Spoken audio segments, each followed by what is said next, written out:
Now, in the ancient Aramaic language, having the brain cells for something was said that you had the eyes to see and the ears to hear.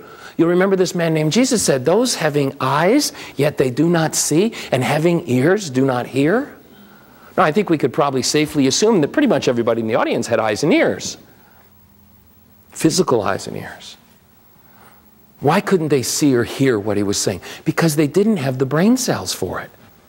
And even to those who understood his cultural meaning, who understood his language, as he spoke to them, he said, there are so many things I want to say to you, but you can't hear them yet. In other words, you don't have the brain cells for them. And his inner teaching, his higher teaching, was only for those who had the eyes to see and the ears to hear. Now, let's go back to our jungle example.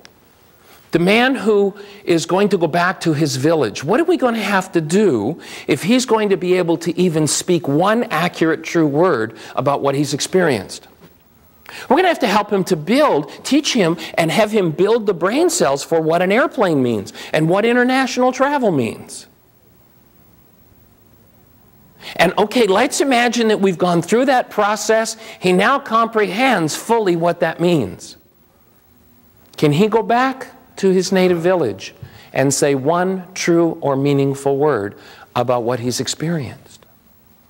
I'd offer that even if he has the eyes to see and the ears to hear, the brain cells, he still can say nothing true or meaningful about what he's experienced to those others back in the jungle. Because they would have to have the eyes to see and the ears to hear to be able to hear him. They would have to build the brain cells to hear what he's saying as well. So sounds don't have meanings. Law of the mind. Sounds don't have meanings. Brain cells have meanings. Sounds trigger brain cells. And so we see what we have the eyes to see, we hear what we have the ears to hear.